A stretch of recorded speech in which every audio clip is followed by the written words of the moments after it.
এবারে বাতাস এত ভারী কেন? আমার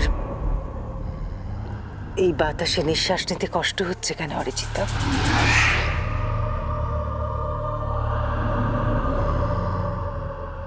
বাতাস ভারী? বাতাস ভারী?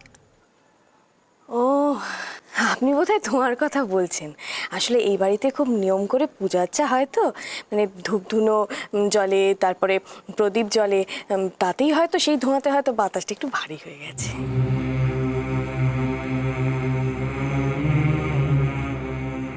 না না না,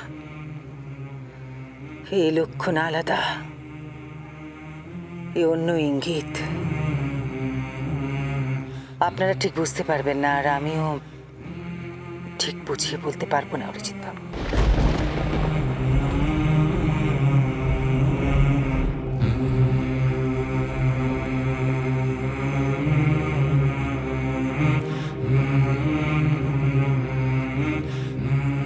সময় হয়ে গেছে, এবার তো আমাকে যেতে হবে।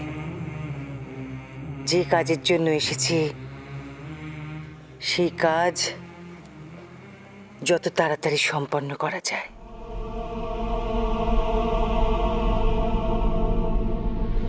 সেই কাজ আগে সম্পন্ন করি।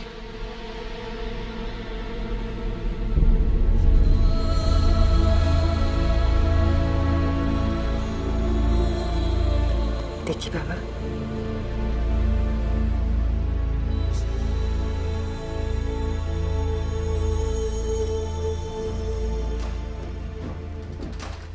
এই তাবিজ ধারণ করার পর রূপমের মঙ্গল হবে, ওর অনেক উন্নতি হবে। আমি যখন এর পরের বার কলকাতায় আসবো রূপমকে দেখতে, তখন দেখবো রূপম অনেক বড় হয়ে গেছে।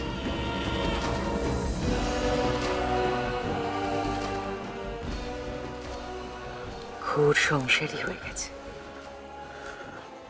রূপম, দুর্গা, তোমরা ওনাকে প্রণাম করো।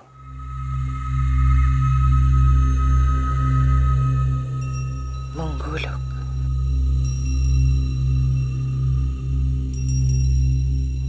যাও, প্রণাম করো। না,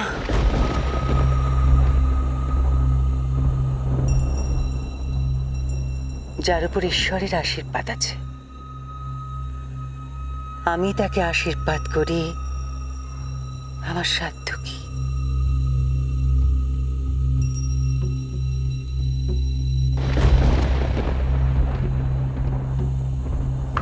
তিতলি, তোরা কি শুরু করেছিস কি? যাকে তাকে বাড়িতে ঢুকতে দিচ্ছিস? চিনিস, দেখেছিস আগে ওই মহিলাকে? তুই কেন, বাবা দেখেছে? না।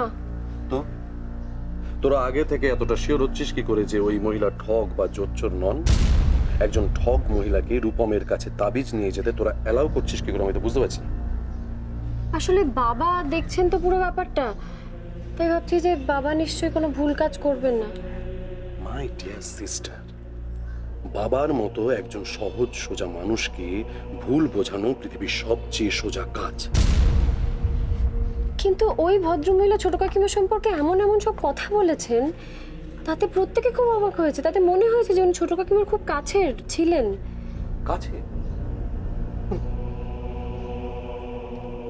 তিতলি, কে কার কতটা কাছের লোক সেটা বোঝা যাবে উনি যখন ওই তাবিজে দামটা আঁকবে। Yes, রায় চৌধুরী বাড়িতে কেউ এমনি এমনি আসে না। টাকা টাকা। দি ভাই, বর্দা,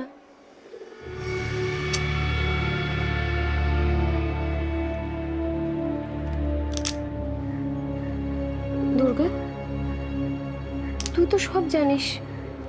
তুই ওই ভদ্রমহিলা সম্পর্কে কিছু জানিস না? তোর কি মনে হয় ওনার সম্পর্কে? বল না আমাদের।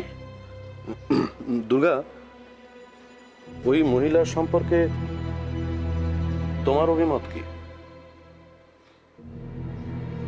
তুই চুপ করে আছিস কেন? বল।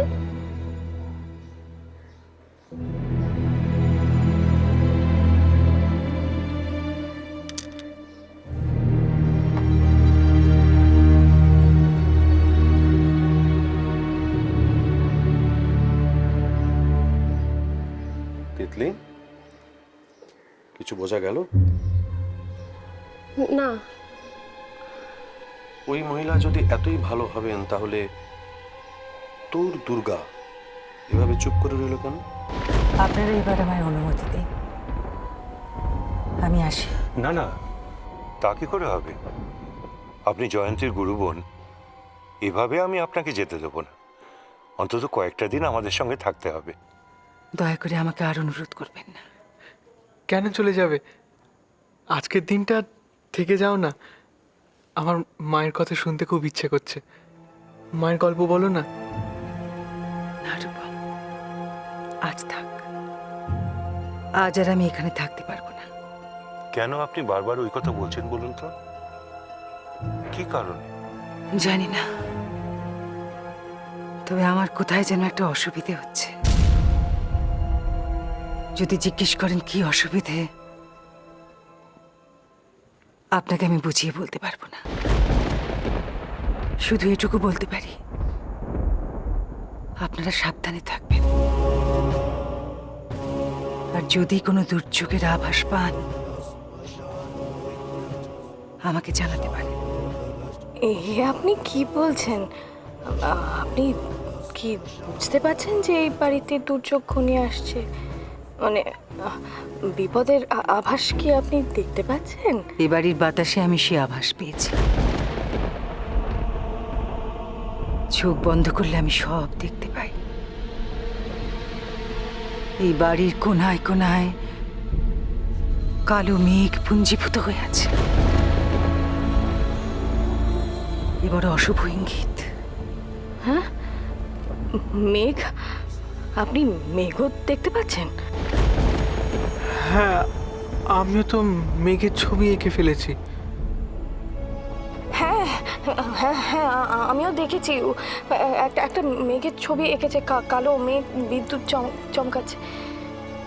রূপম নিজের অজান্তে সঠিক ছবিটা এঁকেছে।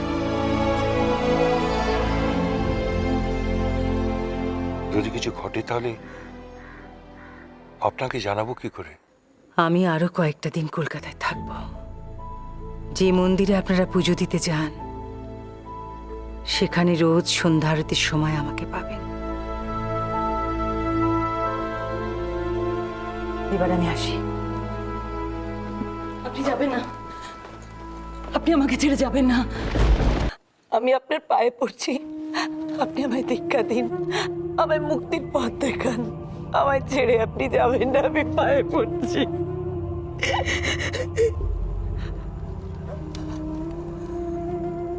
শান্ত হন। আপনি আমায় পাপ মুক্ত করুন, আমাকে আপনি দীক্ষা দিন, দীক্ষা দিন আমায়। এখনো সময় হয়নি। আমি আপনাকে দীক্ষা দিতেই পারি, কিন্তু আপনি তা গ্রহণ করতে পারবেন না। দীক্ষা নেবার জন্য আপনার মন এখনো তৈরি হয়নি। আপনার মনের কামনা, বাসনা, ঈর্ষা, দেশ সব কিছু ত্যাগ করে আগে দীক্ষা নেবার যোগ্য হয়ে উঠুন, তারপর আমি আপনাকে দীক্ষা দেব। আমি অনেক চেষ্টা করেছি, আমি আর ধৈর্য রাখতে পারছি না।